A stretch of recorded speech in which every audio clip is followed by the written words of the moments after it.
Okay, this is number 7 in your book. And I went ahead and again, I drew the picture out. I labeled my angles. Right in the book, right, they just write the numbers 1, 2, and 3, right? I like to draw this little arc. It just reminds me, right, that there's a rotation, right? There's an opening in the angle, if that helps. Okay, so a lot of information here. Let me go ahead and read the problem. So it says we have seen that isosceles triangles, I'll talk about that just in a bit, have two sides of equal length. The angles opposite these sides have the same measure. And so in this example, okay, use this all the information they give us to help find the measure of each of the numbered angles.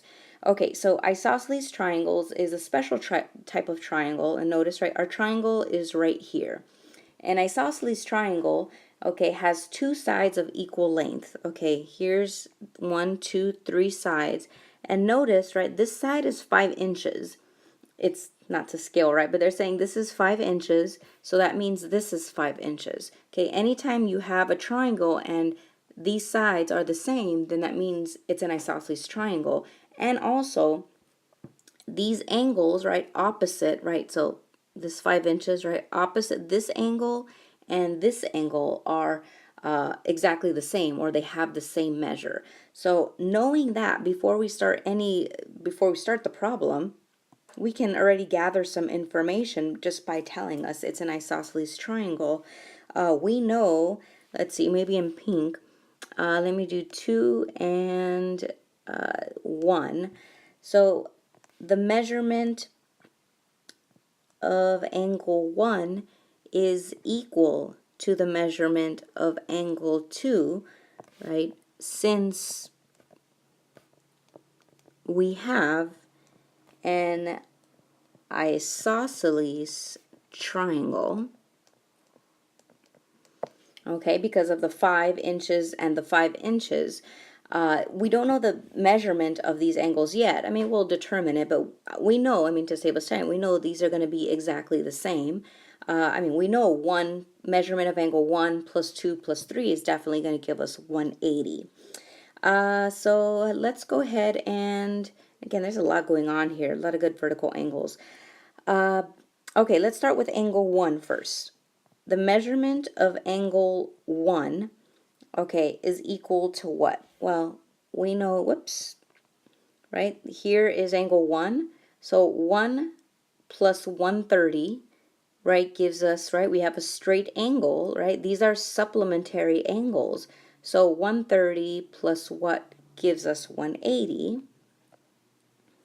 And the measurement of angle 1, whoops, plus the measurement, plus not the measurement, we know that's 130, gives us 180. Again, this is important. This tells me that you understand that these are supplementary angles.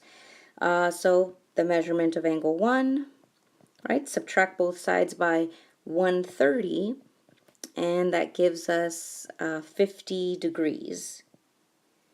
Okay, so the measurement of angle 1 is 50 degrees. So, right, this guy, if you want to write it in, or if not, it's fine. I think it's good that you write it in. It actually helps you find other angles very quickly. So measurement of angle 1 is done. What else can we find? Let's see. Well, we know that the measurement of angle 1 is 50, so the measurement of angle 2 has to be 50 because this is an isosceles triangle. So this is definitely, right, 50 degrees. So we have 50 degrees and 50 degrees. I'm going to go ahead and find the measurement of angle 3.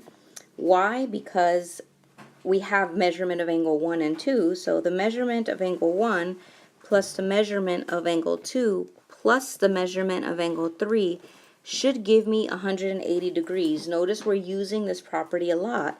The measurement of angle 1, well, we know that's 50. The measurement of angle 2, that's the same thing. The measurement of angle 3, well, that's what we're trying to find, so we leave that alone. That's an equals. Well, 50 plus 50, that's 100 degrees, plus the measurement of angle 3 is 180 degrees. And if we solve for the measurement of angle 3, well, that's 180 minus 100, so that's 80 degrees. And where is this 80 degrees? This 80 degrees is right here. And you can check, right? 80 plus 50 plus 50 should give you 180 degrees. Okay, so what angles are left? So we found 1, 2, we found 3. We need 4 and 5. Okay, so 4 and 5. Well, here's 4, here's 5. And we know, well, this is a straight angle. Oh, and this is nice, actually. This is very nice because this is 50. Okay, we know this is 50. 50 plus what gives you 180? Well, that's the same guy as this guy, right? 50. I mean, they're on the same line here. So we know that the measurement of angle 4, right, has to be 130. Well, let's go ahead and maybe, I don't want to go down again, just so you can see here the measurement of, again, practicing notation, the measurement of angle 2 plus the measurement of angle 4 is 180 degrees.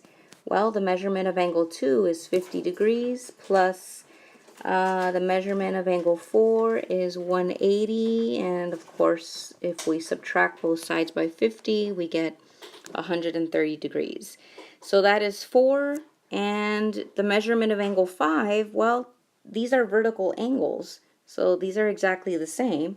So the measurement of angle 5 is also 130 degrees, right, by vertical angles, right? And the vertical angles are 4 and 5. So that's number 7.